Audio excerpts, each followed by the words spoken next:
Olá, bem-vindos ao podcast Inglês no Mundo Corporativo. Nesse podcast, eu te ajudo a se comunicar em inglês de forma mais clara e mais segura em situações dentro do mundo corporativo. Eu sou a teacher Kathleen Alganer e o episódio de hoje é o método Into Life Work. A ideia desse episódio de podcast veio de uma pergunta que eu recebi de um aluno com relação ao uso de aplicativos para o estudo de inglês, para o aprendizado de inglês. Daí eu achei que seria interessante eu trazer esse assunto aqui para vocês, sobre o uso de método, a importância do uso de um método para você aprender um idioma, no caso aqui o inglês, e também eu queria falar um pouco, apresentar o meu método e contar um pouco sobre como funciona e por que eu acredito que é um método adequado para você ter sucesso no seu aprendizado. Claro que vale a pena eu explicar um pouquinho sobre a minha história e como tudo começou. Eu nasci e cresci na região metropolitana de Campinas, que é uma região bem industrializada. Assim como os meus alunos, eu também trabalhei em indústrias da região, mas na verdade eu tinha duas carreiras, que era essa vida na indústria e também eu comecei a dar aula muito cedo, aos 23 anos. Como os meus alunos eles vinham praticamente todos dessas indústrias da região e eles precisavam aprender inglês para se comunicar melhor no mundo corporativo, no ambiente de trabalho, eles me procuravam com esse objetivo principal. E daí que desde o começo das minhas aulas, eu sempre voltei o propósito, o objetivo das aulas para entrevistas de emprego, para falar sobre as experiências profissionais de cada área, para comunicação em reuniões, para apresentações também. Mas foi a partir de 2018 que eu e o Rui começamos a desenvolver uma plataforma com um conteúdo voltado para o mundo corporativo. Que tipo de conteúdo que é esse? Bom, a gente aborda assuntos que são relacionados aos principais departamentos das empresas, por exemplo, o departamento de RH, o departamento de controle de qualidade, pesquisa e desenvolvimento. A gente também fala sobre gestão de projeto, gestão financeira, a gente fala até de gestão do estresse. Porque o estresse também, a gestão do estresse é importante para qualquer profissional. E é um método que ele está em constante evolução, porque a gente sempre vai testando coisas novas, aquilo que funciona continua e aquilo que não funciona cai fora. A minha parte favorita desse método é que ele é baseado em conteúdos em inglês. Não é apenas conteúdo sobre inglês. Você sabe a diferença entre conteúdo em inglês e conteúdo sobre inglês? Bom, a diferença é que conteúdo em inglês, você está consumindo, você está aprendendo sobre alguma outra coisa usando o inglês como o idioma da comunicação, o idioma da transmissão daquela informação. Então, por exemplo, quando você estuda sobre gestão de projetos, consumindo um material em inglês. Agora, conteúdo sobre inglês é um conteúdo onde normalmente tem um professor explicando sobre o inglês, sobre o aprendizado da língua, como se diz uma coisa, como se diz outra coisa, que verbo é o correto, tempo verbal correto, que preposição que você usa aqui, que preposição que você usa e naquele momento. E como eu sempre digo, não tem muito certo ou errado, você tem que estudar de um jeito, você tem que estudar de outro jeito. Eu sempre gosto das coisas balanceadas, equilibradas, de uma maneira que você possa extrair o que tem de bom de cada uma das formas que existem. A grande vantagem disso é que você não fica tão cansado de estudar de uma forma ou de outra, porque você está sempre diversificando a maneira como você consome a informação. Ora, você aprende com conteúdo sobre inglês e ora você aprende com conteúdo em inglês. Agora, eu acredito de verdade que quando você consome conteúdo em inglês, é uma maneira muito mais proveitosa de você aprender um idioma. Eu acredito, dependendo, é lógico, do nível de inglês que cada um tem, mas eu acredito que seja possível você chega um momento do teu aprendizado que você até esquece que aquele conteúdo é em inglês, porque você se conecta mais com o conteúdo, principalmente quando você escolhe uma coisa que te interessa, ou alguma coisa que você precise aprender, ou algum curso que você precise fazer para você crescer profissionalmente. E a grande mágica disso é que você consegue fazer a manutenção do teu aprendizado de uma maneira leve e que você consegue levar para o resto da vida. Mas vai muito de gosto também, né? Tem gente que prefere ficar consumindo conteúdo sobre inglês. Eu só acho o seguinte, que como o tempo é muito curto, hoje em dia ninguém tem tempo para nada, eu acho que é interessante você fazer duas coisas ao mesmo tempo.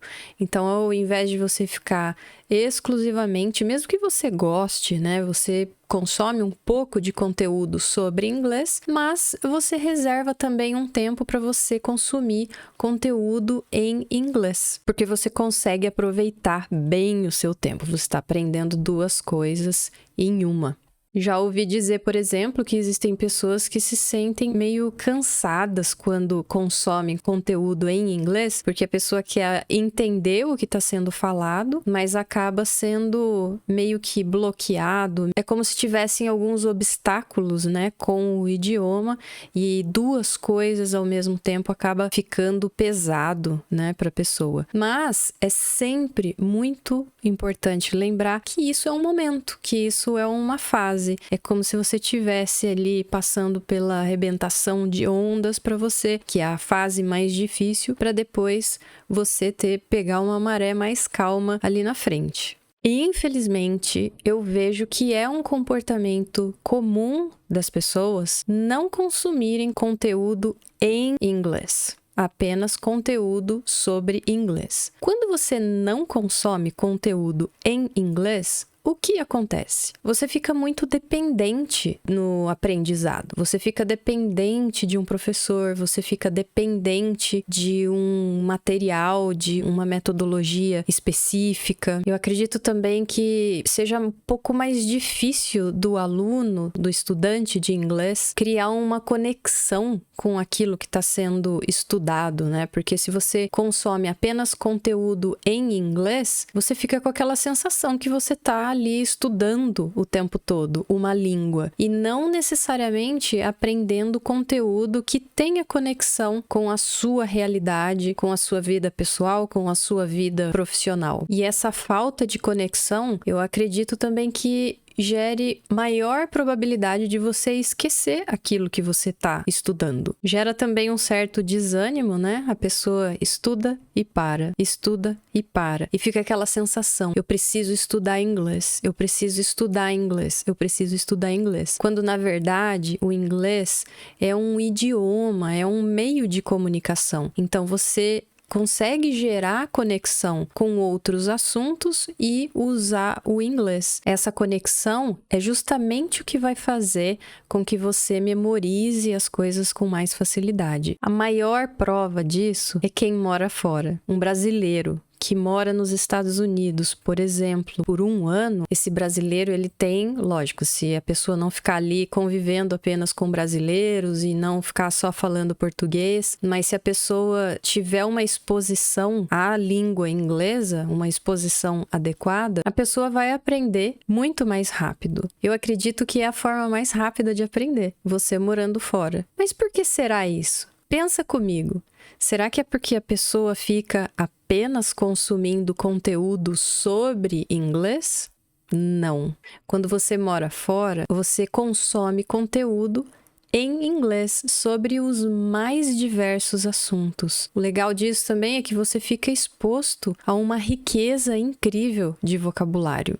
Agora, infelizmente, outra coisa comum que acontece é que essa pessoa que mora fora, depois que ela volta, ela não mantém esse hábito de consumir conteúdo em inglês. Isso é muito comum. Existem as pessoas que conseguem fazer isso, mas existem pessoas, inclusive, que já me procuraram para tentar arrumar uma forma de manter o contato com o idioma, porque adquire um excelente nível de inglês, um excelente nível de proficiência quando mora fora, e quando volta, começa a perder. Eu até costumo brincar que é como se fosse uma cirurgia bariátrica, que depois a pessoa começa a voltar a engordar tudo de novo. Porque, como sempre, o que precisa mudar é a mentalidade de consumo de conteúdo em inglês. Aliás, hoje mesmo, na parte da manhã, eu fui na dentista e eu tive uma conversa com ela porque ela estava comentando comigo que ela precisava urgente melhorar o inglês dela. E eu comecei a perguntar para ela se ela consumia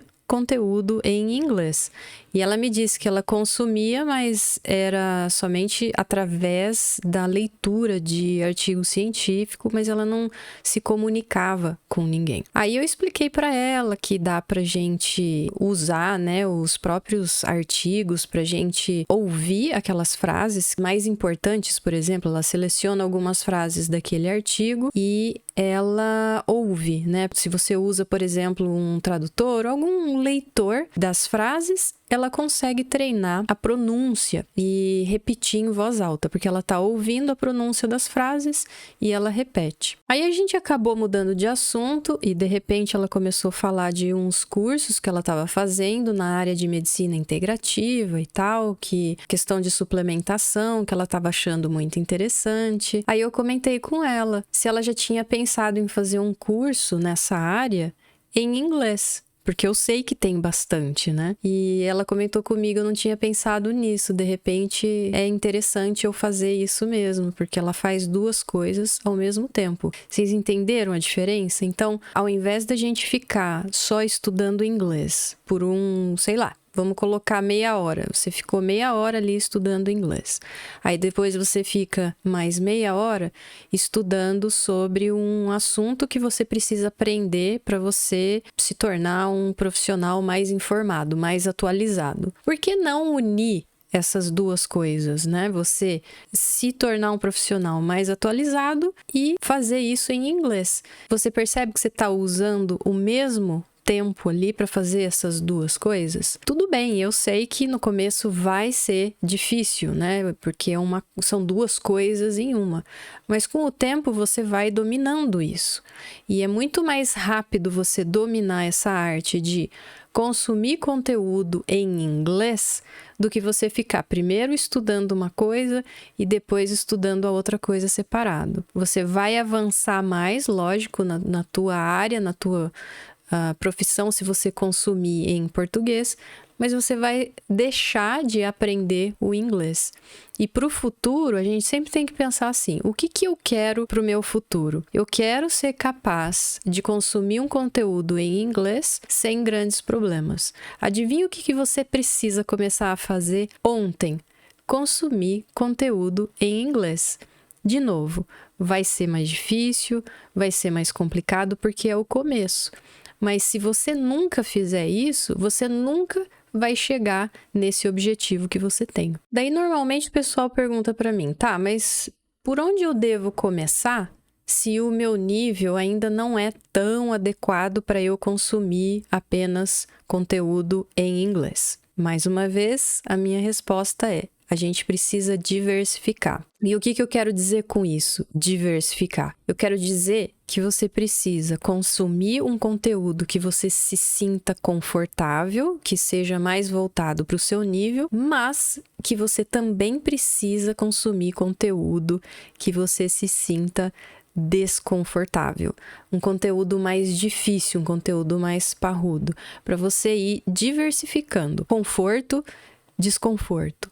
Conforto, desconforto. Um conteúdo, por exemplo, que é interessante para qualquer nível é a apresentação pessoal, para começar, né? Então, eu já recebi, por exemplo, alunos que já estudaram por muitos e muitos anos. E quando eu faço aquela clássica pergunta, could you tell me a little bit about yourself? Você pode me contar um pouquinho sobre você?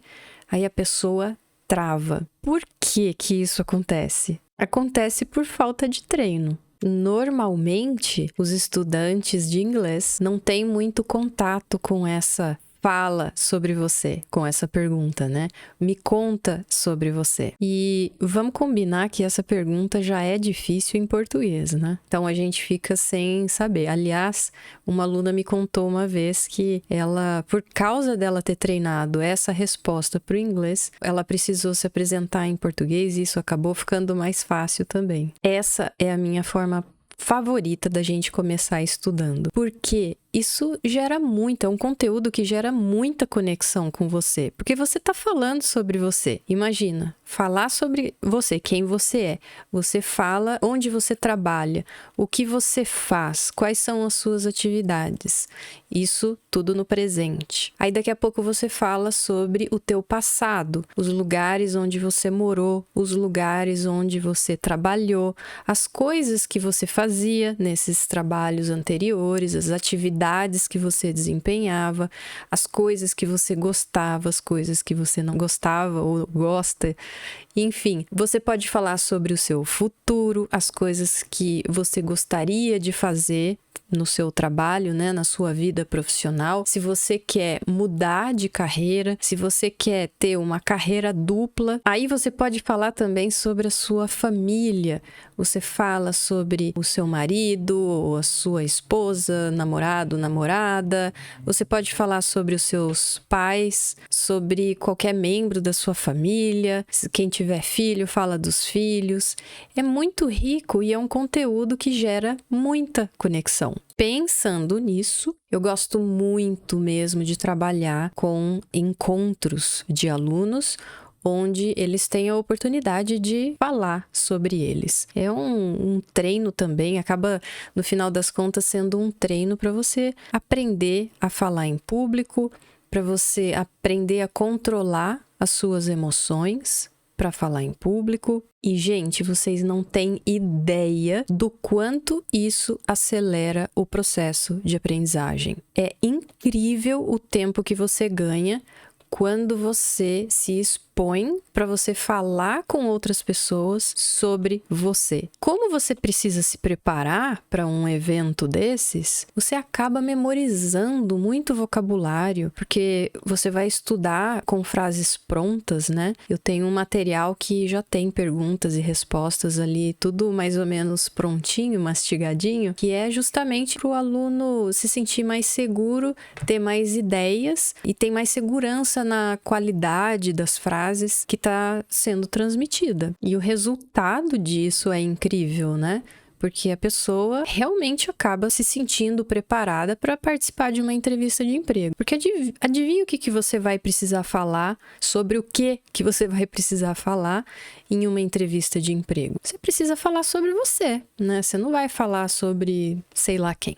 Você precisa saber falar sobre você. E esse é um trabalho bem interessante porque, de novo, é difícil no próprio português. Mas se você praticar, se você tiver um bom direcionamento, se você usar um bom método, isso fica mais leve, principalmente quando você faz parte de um grupo também. Porque além de você se colocar à prova para aquele grupo, você acaba vendo as outras pessoas, os outros integrantes daquele grupo se apresentar e você vai aprendendo com eles também. Lógico, além de você aprender estruturas que as outras pessoas estão usando para falar sobre si mesmo, você acaba aprendendo também sobre outras empresas, outras indústrias, outros departamentos, outras atividades, responsabilidades, outras experiências. É muito aprendizado envolvido numa situação dessa. É a minha forma favorita de botar o pessoal à prova para aprender. E o resultado é incrível, você vê, porque tem a preparação. Imagina comigo, se eu peço para um aluno fazer uma apresentação para mim sobre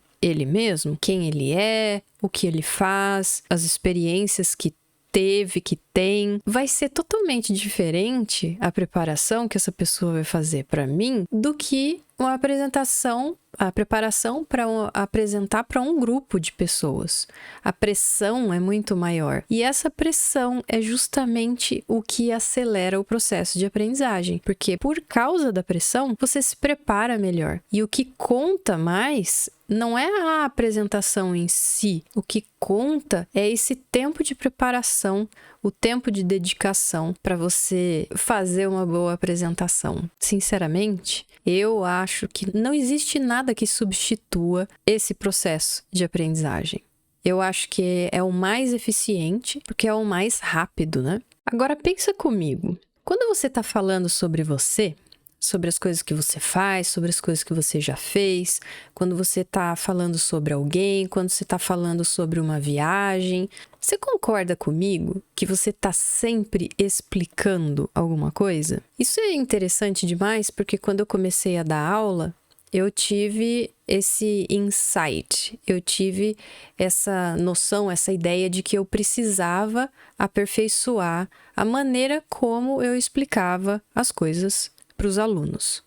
Até aí tudo bem. Comecei a dar aula, não tinha tido nenhum tipo de treinamento para ser professora, mas eu tive esse feeling que eu precisava aprender a explicar as coisas para as pessoas. Ok, eu comecei a aprimorar isso, depois eu descobri que era a melhor forma que eu encontrei na época, era aprender com o dicionário. Porque quando você precisa explicar alguma coisa, você vai para o dicionário. Por exemplo, no meu caso, eu precisava explicar sempre o significado de palavras, de vocabulário, né? Então, eu usava muito o dicionário como referência de padrões de explicação que eu precisava usar com os alunos. Com o tempo, eu comecei a perceber que aquilo estava me afetando de uma maneira muito maior. O que eu quero dizer com isso? A forma como eu explicava outras coisas,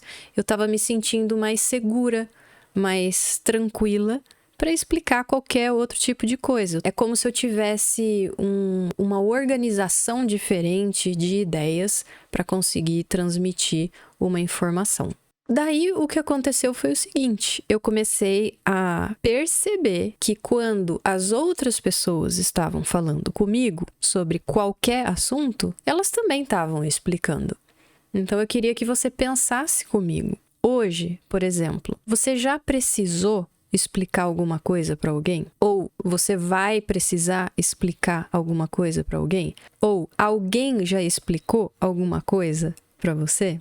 Isso é muito interessante, porque se a gente parar para pensar, a gente está sempre explicando alguma coisa para alguém. Então, essa atividade eu faço questão de sempre incluir no método Into Life Work. Eu sempre faço questão de cobrar isso dos alunos, sobre o uso do dicionário inglês-inglês, justamente para desenvolver essa habilidade de explicar as coisas. Imagina, né, no ambiente empresarial, quantas vezes você não precisa explicar o que está acontecendo, explicar uma análise, explicar um projeto, explicar para o cliente algum problema. Então, é o tempo todo explicando. E a melhor fonte de dados de explicações, de padrões de explicações que a gente pode obter, é do dicionário inglês-inglês. Então, quando a gente treina explicar simplesmente o significado de uma palavra, principalmente se for uma palavra que tenha a ver, que tenha conexão com a sua área de trabalho, isso faz muito mais sentido, você aprender a explicar aquela palavra. Porque muito provavelmente vocês já precisaram explicar, por exemplo, em um treinamento, o significado de um termo para um funcionário ou para um cliente que você precise treinar. Não é a mesma coisa?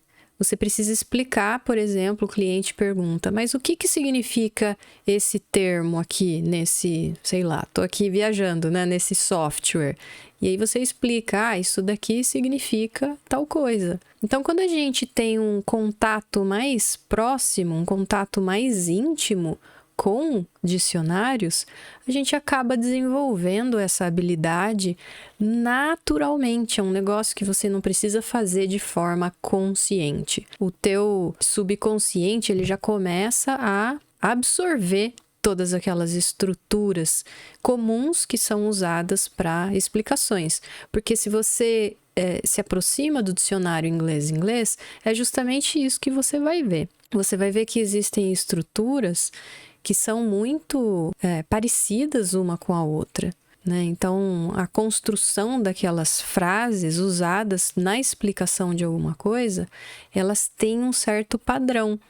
E isso a gente não precisa nem conscientemente prestar atenção, vou aprender essa estrutura, porque o próprio subconsciente ele já capta. Só pelo fato de você estar em contato. Por exemplo, eu ia falar numa base diária, né? On a daily basis, que no inglês a tradução seria isso, mas fica esquisito, né? Falar isso no português. Então, o dicionário é uma excelente fonte para você fazer isso. Além da explicação, tem os exemplos, né? Já parou para pensar quão interessante é você falar uma definição e exemplificar? É sempre uma forma muito eficaz de você explicar alguma coisa para alguém e aumentar as chances, né, dessa pessoa entender aquilo que você está passando. Tudo isso que eu falei aqui hoje tem a ver com o método que eu acredito que seja eficiente para o aprendizado de uma língua. Um método que gere conexão, um método que desenvolva a sua clareza na comunicação. Com a clareza, consequentemente, vem a confiança na sua comunicação. E eu queria encerrar esse episódio de hoje com uma analogia, uma metáfora de um autor que foi o livro que eu mais gostei de ler, que eu mais me diverti lendo, que é o James Clear, o autor do livro Atomic Habits, Hábitos Atômicos. E ele faz uma analogia com relação à importância de se ter um método de aprendizagem, né? Um método para você... Na verdade, ele não fala ali sobre aprendizagem, mas ele está falando para você alcançar um objetivo, para você reach your goal, né? Essa analogia é a analogia do remo e do leme. Não sei se vocês sabem, mas o leme é aquela pá que fica ali atrás do barco que você consegue girar para você remar, né? No caso aqui eu vou fazer uma analogia de um barco a remo e o leme ele vai direcionar. E eu vou ler esse trecho aqui para vocês, porque eu não quero ficar explicando, porque eu não quero perder nenhum detalhe do que eu peguei de um blog dele, né? Desse escritor, do James Clear. Então ele fala o seguinte: imagine um barco a remo e o leme. O seu objetivo é o leme do barco. O leme define a direção e para onde você vai. Se você ficar alternando objetivos, é como se você ficasse movendo o leme o tempo todo, e se o leme se move ao redor, é fácil encontrar-se remando em círculos. Há outra parte do barco que é ainda mais importante que o leme: os remos. Se o leme, por exemplo, é o seu objetivo, então os remos são o seu método para alcançar o objetivo. Enquanto o leme determina a sua direção, são os remos que determinam o seu progresso. Essa metáfora, ela aparece, inclusive, a gente pode usar para várias outras áreas. Por exemplo, se você é um treinador e seu objetivo é ganhar um campeonato, o seu método é o que a sua equipe faz na prática todos os dias. Se você é um escritor e seu objetivo é escrever um livro, o seu método é o cronograma de escrita que você segue na semana. Se você é um corredor e seu objetivo é correr uma maratona, o seu método é a sua programação de treinamento para o mês. Legal que ele usa aqui dias, semana e mês, né? Porque o tempo é muito importante nesse aspecto. E aí ele encerra dizendo o seguinte: isso nos leva ao seguinte insight. O seu objetivo determina a sua direção e o seu método determina o seu progresso. Você nunca chegará a lugar algum apenas segurando o leme. Você tem que remar. segurando o leme ali, ajeitando a direção, né? Que é o foco no objetivo. Você tem que remar, ou seja, você tem que ter um método.